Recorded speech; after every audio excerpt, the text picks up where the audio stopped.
नमस्कार, आपके साथ मैं हूं दीपशिखा भारद्वाज और आप देख रहे हैं खबरें अभी तक। स्वागत करती हूं आपका हमारे खास कार्यक्रम कहानी कामयाबी की में। एक ऐसा कार्यक्रम जहां पर हम आपको बताते हैं अगर आप कामयाब होना चाहते हैं तो उसके लिए सही मार्गदर्शन क्या है। आपकी जिंदगी में अनेक उतार चढ़ाव आते हैं, उन उतार और चढ़ावों से निकलने के लिए कौन सी चीजें आपके लिए मददगार साबित हो सकती हैं, जानते हैं ऐसी ही शख्सियतों से।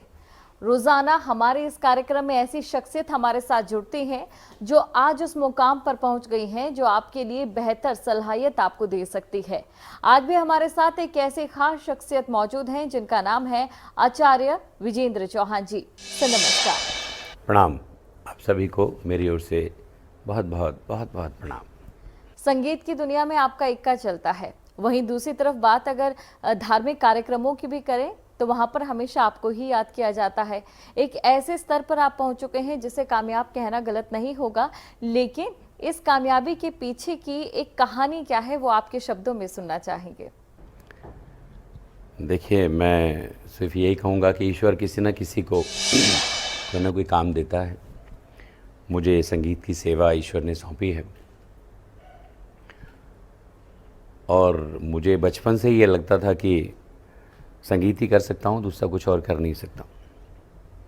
तो जैसे जैसे बड़ा हुआ वैसे वैसे संगीत की तरफ रुझान गया। गुरु श्री दर्शन सिंह गिल साहब से सीखा और लगभग 10-12 साल सीखने के बाद फिर मैंने वीनस ज्वाइन किया। मैं मुंबई चला गया, वहाँ पे 3-4 साल काम किया। आगे एनटी सीरीज़ आया। 2001 तक मैं टी सीरीज़ आ चुका था, 2004 तक रहा और 4 के बाद फिर फुल फ्लैश एज संगीतकार, बतौर संगीतकार काम शुरू किया। और ईश्वर से लगातार प्रार्थना ये रहती थी कि कामयाबी की तरफ लेकर चले। और फिर 2007 में मेरी मुलाकात हुई आचार्य गौरव कृष्ण गोस्वामी जी से और वहाँ हमने एक एल्बम किया, मेरो मन है गयो लटापटा, ब्लॉकबस्टर रहा हो उस दौर में। और 2007 के ख़त्म होते होते होते फिर एक और एल्बम जिसे आप सब ने, मैं कहूँगा भारतवर्ष विदेशों से भी इतना प्यार दिया। उस एल्बम का नाम था राधे राधे राधे बरसाने वाली राधे। और उसे करने के बाद तो फिर पीछे मुड़ के कभी देखा नहीं। जहाँ जाते थे, दुबई हम कंसर्ट करने गए तो सुबह सुबह लोग आ जाते थे, भैया 2 लाइन सुनाइए। और फिर वहाँ से सिलसिला शुरू हुआ बतौर संगीतकार। फिर 2008 में एक हमने एल्बम किया कि किशोरी कुछ ऐसा इंतज़ाम हो जाए और फिर लगातार सिलसिला चलता गया। तो मैं कहूँगा कि ईश्वर की कृपा रही और मुझे जो लगता है मैं यही कहूँगा कि आप सीखिए, सीख कर आइए, क्लासिकल सीखिए और जब आपका बेस अच्छा हो, जब आपका ग्राउंड अच्छा बने तो फिर आप ज़रूर कामयाबी की तरफ जाएंगे, इसमें कोई शक नहीं। सर ये बहुत अच्छी आपने बात कही, लेकिन इसी के साथ जो आपके गाने हैं आज भी लोगों की जुबान पे चढ़े हैं। चाहे बात करें हम सुंदरकांड की या फिर किसी भी धार्मिक कार्यक्रम की, आपके गानों के बिना वो सभी अधूरा लगता है। गानों के साथ साथ आपने एक भक्ति का मार्ग दिखाया, लेकिन भक्ति के मार्ग में इतनी कामयाबी हासिल आपने की, ये हम कह सकते हैं कि क्या बहुत से लोगों के बस का काम नहीं होता, फिर आपने कैसे इसे इतनी आसानी से कर दिखाया। देखिए, कहते हैं रास्ते बढ़ते गए, कारवां बढ़ता गया। आप जिस तरफ चलते हैं मुझे लगता है ईश्वर कहीं ना कहीं रास्ता बनाता है आपके लिए।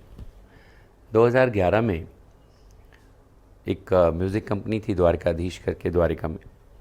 उन्होंने मुझे बुलाया, व्यक्ति थे सुभाष गुप्ता जी, और मुझे उन्होंने कहा कि मैंने आपको सुना है और बहुत अच्छा गाते हैं आप, मेरे लिए आप काम करें। मैंने कहा जी बिल्कुल करूँगा, बताइए क्या करना है। और उन्होंने मुझे रामायणा थमाई और फिर मैंने 7 बार संपूर्ण रामायणा गाई। उसके बाद 2011 से और 2015-16 तक लगभग तमाम ग्रंथ मैंने गाए हैं। शिव महापुराण, दुर्गा सप्तशती, कबीर सागर, भागवत महापुराण और रामायणा तो ईश्वर ने मुझसे लगभग 7 बार मुझे मेरी वाणी से उन्होंने गवाया है। तो आप जब जिस तरफ चलते हैं और उसी भाव ने फिर मुझे कहीं ना कहीं सुंदरकांड वक्ता बनाया। फिर जैसे जैसे दौर गुजरा, मुलाकात हुई फिर गुरु माँ अनुपमा खन्ना जी से और फिर उन्होंने कहा कि ठीक है, आप यहाँ काम कर रहे हैं, चलिए विदेश चलते हैं। और फिर मुझे वो ले गए 2018 में सिंगापुर, वहाँ हमारी एक भजन संध्या थी। और फिर 2019 में मैंने भी श्री राम कथा वहाँ नारायण टेम्पल में की। और उसके बाद फिर लगातार सिलसिला चल रहा है। अभी हम लोग ऑस्ट्रेलिया तैयारी कर रहे हैं श्री राम कथा की। जी, विदेशों में जाकर आप हमारे देश का ज्ञान दे रहे हैं, कैसा महसूस होता है आपको, कैसा अभिभूत उस समय आप महसूस करते हैं? देखिए, जब तक नहीं गया था तो मालूम नहीं था, लेकिन मैं तमाम विदेशों में भजन संध्याएँ, श्री राम कथा, सुंदरकांड की हैं।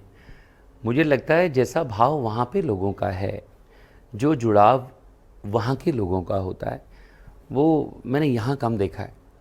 वो इतना ज़्यादा भक्ति के प्रति ओतप्रोत रहते हैं। इतनी भीड़ होती थी सिंगापुर, जब हम दुबई गए या हम जर्मनी गए, इटली गए, स्विट्ज़रलैंड गए, तो वहाँ पे मैं देखता था सैलाब उमड़ता था। तो मुझे ऐसा लगता है कि शायद या तो वो क्योंकि भारत से दूर हैं, हिंदुस्तान से दूर हैं, इसलिए कहीं ना कहीं परमात्मा के ज़्यादा नज़दीक होने की कोशिश करते हैं, या समय नहीं है। जब ऐसा मौका मिलता है, मुझे लगता है वो उस समय को अपने हाथ से नहीं जाने देना चाहते। क्या आप इसे एक उपलब्धि के तौर पर देखते हैं, एक नुकसान के तौर पर देखते हैं कि ऋषि मुनियों की धरती जिसे कहा जाता है, उस भारत के लोग अब इन चीज़ों से दूर होते जा रहे हैं, विकास के नाम पर एक कहते हैं कि वो आगे बढ़ रहे हैं, वहीं दूसरी तरफ विदेश के जो लोग हैं वो भारत की धरती की ओर, भारत की पावन धरती की ओर आकर्षित हो रहे हैं? देखिए, हम जिस ईश्वर की कृपा है, मैं कहूँगा कि हम भारतवर्ष में पैदा हुए, जहाँ श्री राम आए, कृष्ण आए, गौतम बुद्ध आए, नानक आए। तो मुझे ऐसा लगता है कि ईश्वर ने अगर हमें यहाँ पैदा किया है तो उसका कोई ना कोई कारण तो ज़रूर रहा होगा। गुरुदेव ये समझाते हैं, गुरु माँ समझाती हैं कि देखिए, हम आए तो थे भक्ति करने के लिए, ईश्वर ने हमें जन्म दिया। एक चीज़ और आपको बताऊं, 84 लाख योनियाँ हैं ऐसा कहा जाता। केवल और केवल एक योनि है मनुष्य की जो काम करती है, बाकी कोई काम नहीं करता है। काम के मतलब कोई कमाने नहीं जाता है। बुद्धि केवल मनुष्य के पास है, बाकी लोगों में भी है लेकिन उतनी है। लेकिन फिर भी ईश्वर किसी को भूखा नहीं रखता है ना। उनकी जितनी ज़रूरतें हैं उतना ही काम करवाता। इंसान की ज़रूरतें ज़्यादा हैं, इसलिए शायद दौड़ भी उतनी ही ज़्यादा है। मैं सुन रहा था, गुरु माँ हमेशा बोलती हैं कि यहाँ सब कुछ है, वेल्थ है, हेल्थ है, सब कुछ है। कई परिवार तो ऐसे हैं कि उन्हें कहीं जाने की ज़रूरत नहीं है, फिर भी उनकी जो बच्चे हैं वो लालायित रहते हैं विदेश जाने की। मुझे ज़रूर है कि मैं अपने धर्म का प्रचार प्रसार करने के लिए विदेश जाऊं, उन्हें समझाऊं कि यहाँ सब कुछ है। यहाँ से जो छोड़ के गए हैं, ऐसा नहीं है कि टीस नहीं होती है, रोते हैं वो लोग, ऐसा नहीं है कि नहीं है, लेकिन फिर भी कहीं ना कहीं रोज़ी रोटी की तलाश में निकल जाते हैं। मुझे ऐसा लगता है कि यहाँ सब कुछ है, कोशिश करनी चाहिए, सब मिलेगा आपको। जी, भजन के ज़रिए आपने लोगों के दिलों में जगह बना ली है, विदेशों में आपने इतना नाम कमा लिया है। कभी आपके अंदर आपको लगता है घमंड आया है? अगर नहीं आया है, उसके पीछे की क्या वजह है? देखिए, मैं कथा वक्ता हूँ। अगर मैं ही कहीं अपने सर पे अभिमान लेके घूमूंगा तो मैं क्या समझाऊंगा लोगों को। और मैंने बोला ना कि ईश्वर ने एक विधा सबको दी है, उससे वो कितना टॉप तक जा सकता है, कितनी तरक्की कर सकता है। मैं तो स्पिरिचुअल हूँ। आप अगर एक्टिंग में देखें तो यहाँ अमिताभ बच्चन बना जा सकता है। अगर धन की बात करें तो यहाँ अंबानी बना जा सकता है। पॉलिटिशियन की बात करें तो एक चाय बेचने वाला व्यक्ति प्रधानमंत्री हो सकता है देश का। तो जब इतनी मेहनत करके और आप यहाँ उस मुकाम तक जा सकते हैं तो फिर घमंड कैसा? एक घमंड नहीं होना चाहिए, ये सीख दर्शकों के लिए बहुत अच्छी आपने दी है। लेकिन क्यों ऐसा होता है कि जब भी हम भगवान की भक्ति में लीन होते हैं, भगवान की स्मृति करते हैं, चाहे सुंदरकांड के ज़रिए, रामायण के ज़रिए, उस समय तो हमें अपने पास सब कुछ पॉजिटिव लगता है, लेकिन उसके कुछ ही क्षणों बाद एक बार फिर से हम उसी दुनिया में गुम हो जाते हैं। इसी का नाम तो माया है, यही माया है। क्योंकि माया मरी न मन मरे, मर मर गए शरीर। इतना समझ में अगर आ जाता तो मुझे लगता है कि जो आज हो रहा है, मैं सुंदरकांड करता हूँ और गुरुदेव कहा करते थे कि तू एक ऐसी विधा में है कि लोग इतने बुरे बुरे कांड चल रहे हैं चारों तरफ, उसके बीच में तू एक व्यक्ति ऐसा है जो सुंदर कांड करता है। तो मैं बड़ा मतलब उस वक्त नहीं समझ में आता था, लेकिन आज समझ में आता है। तो मैं तो यही कहूँगा कि आप ईश्वर के मार्ग पे चलें, आप अच्छी तरफ चलें, अच्छी दिशा में चलें। इसके अलावा मुझे नहीं लगता कुछ और बात सच है, यही सच है। व्यवसाय की अगर बात करें या फिर जो धार्मिक कार्य आप बात करते हैं, व्यवसाय से किस तरीके से आपका धार्मिक कार्य अलग है?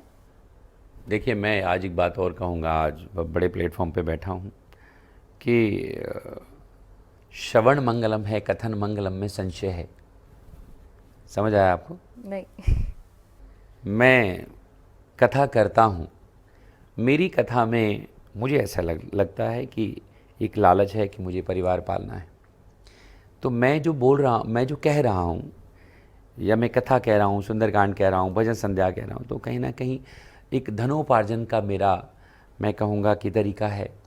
लेकिन जो श्रवण करने आया है वो निस्वार्थ भाव से आया आपके पास। तो इसलिए गुरुदेव कहते हैं कि कथन मंगलम है, इसमें संशय है, लेकिन श्रवण मंगलम में कोई संशय नहीं। तो इसलिए जो श्रवण करने आया, एक बात और, आप सत्संग में बैठें, आप कथा में बैठें। गुरुदेव कहा करते हैं कि कथा में आप बैठे बहुत अच्छी बात, जिस दिन कथा आप में बैठेगी वो दिन सुकृत होगा आपके लिए। सर, आप कैसे बैकग्राउंड से बिलोंग करते हैं और जब आप यहाँ पर आए तो वो कौन सी चीज़ थी जिसने आपको इस दिशा की ओर जाने के लिए प्रेरित किया? मैं यूपी से हूँ, उत्तर प्रदेश से, और बहुत छोटे से गांव से आता हूँ। बहुत छोटे में हम लोग दिल्ली शिफ्ट हुए, पढ़ाई लिखाई सब यहाँ हुई। फिर मैं प्रोफेसर रहा डीएवी कॉलेज में, वहाँ काम किया। उसके बाद निरंतर मैं संगीत के क्षेत्र में था, तो फिर दोपहर तक स्कूल की नौकरी करने के बाद मैं स्टूडियो जाया करता था, और आज भी वही सिलसिला चल रहा है। और फिर जो समय मिल जाता था तो फिर अपनी भजन संध्याएँ या कहीं और मन ही नहीं लगता था, केवल और केवल भक्ति में मन लगता था।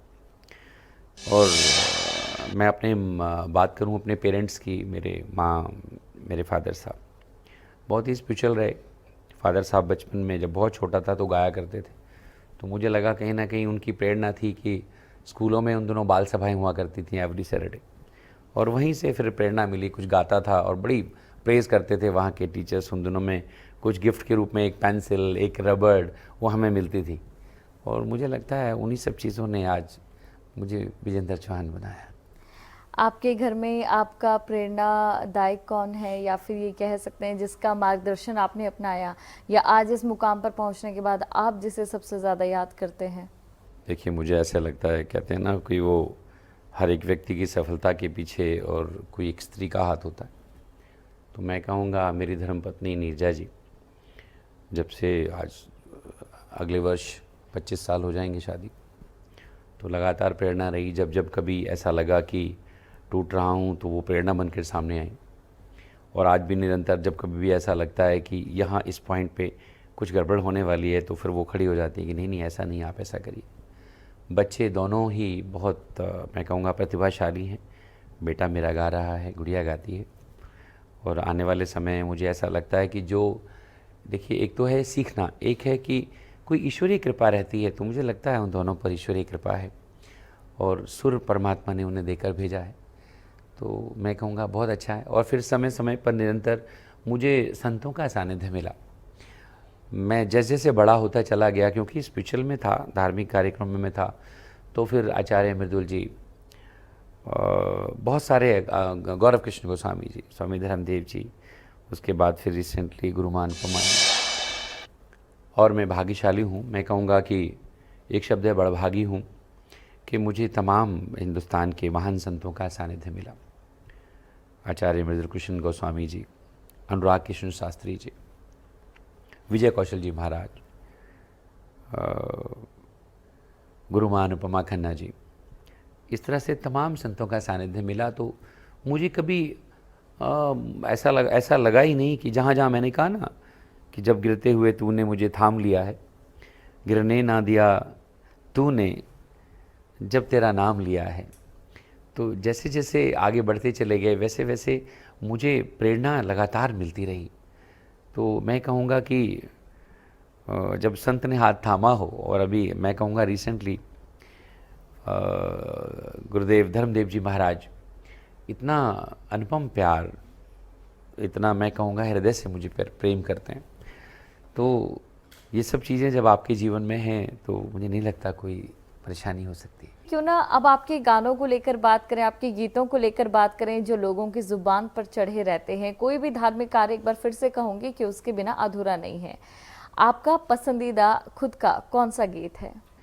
देखिए, यूँ तो मैंने कई हज़ार, मैं कहूँगा भजन मैंने कंपोज़ किए, लेकिन जो ब्लॉकबस्टर था मैं ज़रूर उसकी 2 लाइन आपको सुनाता हूँ। के नाम महाधन है अपनों, नहीं दूसरी संपत्ति और कमानी, कि छोड़ी अटारी अटा जग के, हमको कुटिया ब्रिज माही बनानी। श्री राधे राधे राधे बरसाने वाली राधे, राधे राधे राधे बरसाने वाली राधे, राधे राधे राधे बरसाने वाली राधे। श्री राधे राधे राधे बरसाने वाली राधे, राधे राधे राधे बरसाने वाली राधे। सर, इस भजन ने, मैं बता दूं तो आधी दुनिया का दिल जीत लिया है। इसके अलावा ये जो भजन उस ज़माने में जब बहुत ज़्यादा संगीत को लेकर एक कंपटीशन हुआ करता था, लेकिन आपका ये भजन बॉलीवुड के बहुत सारे गीतों को, संगीतों को पीछे छोड़ देता है। उस समय वो कैसी आपको अनुभूति हुई जब आपको पता चला कि आपका जो ये गाना है वो बहुत ज़्यादा ब्लॉकबस्टर हिट हो चुका है? देखिए, वो बड़ा अमेजिंग टाइम था, मैं कहूँगा 2007। मैं जहाँ निकलता था, मतलब ना कि मैं दिल्ली एनसीआर वृंदावन गया, तो हर गाड़ी में, मतलब एक बार नहीं, महीनों सालों ऐसा रहा कि जहाँ जाता था, मतलब मुझे एक कंसर्ट के लिए मैं एक बार त्रिवेंद्रम गया, जो साउथ है, और वहाँ पे मुझे नहीं लगता कि वो लोग हिंदी भी समझते हैं, लेकिन ऑल अराउंड मैंने इस भजन को बजते हुए देखा। विदेशों में जहाँ लोग समझते ही नहीं थे हिंदी क्या होता है, और उनकी गाड़ी में चलता था ये। उन दिनों मैं स्ट्रगल कर रहा था मुंबई में, तो कुछ छोटी छोटी फिल्में करते थे हम लोग वहाँ पे, छोटे बजट की फिल्में करता था, और वहाँ पर भी तमाम इंडस्ट्री में ये था कि भाई ये भजन तो कमाल है। मतलब आप ये देखिए कि भजन सम्राट अनूप जलोटा जी, मैं जब उनसे मिला पहली बार तो मैंने उन्हें बताया, मैंने कहा दादा मैं विजेंद्र चौहान हूँ और मैंने ये भजन किया। बोले तेरे भजन को भाई मैं कम से कम दिन में 2 बार तो ज़रूर सुनता हूँ, मुझे कहीं जाना होता है तो वो लगा देता हूँ। तो ये मेरा सौभाग्य रहा कि लगातार एक के बाद एक के बाद एक के बाद, और फिर हज़ारों भजन ऐसे रहे जिन्हें आपने बहुत प्यार, बहुत सत्कार, बहुत। वैसे तो सर ये कहना गलत नहीं होगा कि आपके बहुत सारे भजन सुपर डुपर हिट रहे हैं, लेकिन ये वाला जो भजन है आपका, ये एवरग्रीन है। चाहे 2022 के बच्चे हो या फिर उस ज़माने के 90s के बच्चे हो या फिर 2000 के बच्चे हो, जो भी हो, हमेशा वो इस भजन से जुड़े हुए रहते हैं या कभी ना कभी इस भजन को उन्होंने ज़रूर सुना है। जी बिल्कुल, ये एक और मिराकल था, क्योंकि भजन जो एक मैं कहूँगा विधा है, वो कहीं ना लोग समझते थे कि ये बुज़ुर्गों के लिए है। होता है ना, कहीं आप भजन के प्रोग्राम में चले जाएं तो एक थोड़ा सा अबव 60 जो जेंट्री आती है वैसे वाली थी। और मैं क्योंकि कॉलेज में खुद प्रोफेसर रहा हूँ, तो वहाँ के बच्चे बोलते थे सर हमारी गाड़ी में से उतरता ही नहीं है। मतलब इन दैट टाइम एक ऐसा माहौल था। 2007 की बात है, अगेन गौरव कृष्ण गोस्वामी मेरे पास आए, और फिर 2008 में हमने एक और एल्बम किया, और फिर उसे आपने बहुत प्यार दिया। उसकी मैं देखिए 2 लाइन आपको सुनाता हूँ। किशोरी कुछ ऐसा इंतजाम हो जाए, किशोरी कुछ ऐसा इंतजाम हो जाए, जुबां पे राधा राधा राधा नाम हो जाए, किशोरी कुछ ऐसा इंतजाम हो जाए। परमात्मा की ये मेहर, परमात्मा की कृपा हर किसी पर नहीं होती है, लेकिन आप पर ये कृपा इतनी बरसी, इसके पीछे का राज आपसे जानना चाहेंगे आज। देखिए, मुझे ऐसा लगता है कि प्रारब्ध एक शब्द है। प्रारब्ध का अर्थ मालूम है? पिछला जन्म या आपके जो पुनर्जन्म रहे होंगे, तो मुझे लगता है कि हमारे गुरुदेव कहा करते थे मोती दान किए होते हैं जब संगीत मिलता है, सुर मिलता है, और उसके ऊपर भी कुछ और आपके पुण्य कर्म होते हैं जब भक्ति मिलती है। ईश्वर तो कुछ देता नहीं, आप धन मांगिए धन मिलेगा, आप घर मांगिए घर मिलेगा, लेकिन आप भक्ति मांगिए तो ईश्वर कहता है सब छोड़ फिर मेरे पास आ। तो मुझे उन्होंने भक्ति मार्ग दिया, भक्ति मार्ग के साथ साथ पहचान दी, प्यार दिया। मुझे ऐसा लगता है कि इसके अलावा कुछ और नहीं चाहिए। और एक एक के बाद एक, मैंने कहा ना, साल दर साल 7 जा रहा था, 8 शुरू हो रहा था, और फिर जैसे ही 9 और 10 आया तो उन दिनों और एक भजन की 2 लाइन मैं आपको सुनाता हूँ। एक और भजन आया, काली कमली वाला मेरा यार है, मेरे मन का मोहन तू दिलदार है, हो काली कमली वाला मेरा यार है, मेरे मन का मोहन तू दिलदार है, तू मेरा यार है मेरा दिलदार है, ओए ओए ओए ओए काली कमली वाला मेरा यार है, मेरे मन का मोहन तू दिलदार है। और ये ब्लॉकबस्टर था उन दिनों में, 2009। सर, आज का एक संगीत आप जानते हैं, टोनी कक्कड़, नेहा कक्कड़, ये जोड़ी धमाल मचा रही है। और एक ज़माने में वो संगीत हुआ करता था, कहते थे कि उस संगीत को सुनते थे तो मन को शांति, दिमाग को शांति मिलती थी। आज के संगीत को अगर सुनते हैं तो ज़्यादा से ज़्यादा बहुत सारे लोगों का ये मानना है कि 15-20 मिनट सुनने के बाद वो बंद कर देते हैं। ये जो बदलाव आया है, ये बदलाव क्या है? देखिए, मुझे ऐसा लगता है कि जो हमारा मूल संगीत है हिंदुस्तान का, भारतवर्ष का, वो है क्लासिकल संगीत, है ना। आज भी हमारे जो वाद्य यंत्र हैं उनमें आप तबला है, ढोलक है, मृदंगम है, सितार है, बांसुरी है, ये ऐसे इंस्ट्रूमेंट्स हैं, मैं कहूँगा ऐसे वाद्य यंत्र हैं जिन्हें आप सारा दिन भी सुनते रहें तो आप बोर नहीं हो सकते। ये जो फ्यूज़न चीज़ें आई उनमें जो मैं मुझे कहूँगा पाश्चात्य संगीत जब एड ऑन हुआ तो कहीं ना कहीं वो एक ऐसा संगीत है कि जिसे आप बहुत देर तक नहीं सुन सकते हैं। जैसे मैं कहूँगा कि राधे राधे बरसाने वाली राधे, ये जब हम बनाना शुरू हुए तो पहले 15 मिनट का बना। 15 मिनट जब बन गया तो मुझे गौरव जी ने कहा कि विजेंद्र एक काम करते हैं, इसको 30 मिनट रखते हैं। मैंने कहा सर कोई सुनेगा नहीं। मैंने कहा महाराज जी कोई नहीं सुनेगा। बोले बनाते हैं। मैंने कहा ठीक है। हमने उसमें फिर सवैये ऐड किए बहुत सारे। वृंदावन का कण कण बोले श्री राधा राधा, मेरा मन भी ये है बोले श्री राधा राधा। ऐसे करके हम बहुत सारे सवैये दोहे इसमें ऐड ऑन करते चले जा रहे। जब 30 मिनट हो गया तो वो कहते हैं यार एक काम करते हैं 1 घंटे का कट बनाते हैं। मैंने कहा बहुत हो जाएगा, फिर तो कोई नहीं सुनेगा। लेकिन हुआ ये कि ये शायद 50-51 मिनट तक गई और 51 मिनट का एक भजन आप इमेजिन करिए। और जब बजना शुरू हुआ तो मुझे गौरव जी बोलते थे यार ऐसा लगता है, और जब उसका म्यूजिक शुरुआत में बजता है, हाँ, तो मुझे ऑलवेज बोलते थे कि यार लगता है यार नहीं सुनेगा कोई। तो मैं उन दिनों दुबई चला गया, मृदुल जी के साथ ही मैं महाराज जी के साथ चला गया। तो वापस जब आया तो मुझे बोलते हैं यार बहुत अच्छा रिस्पॉन्स नहीं है। तो मैंने कहा कोई बात नहीं, अगला एल्बम करते हैं।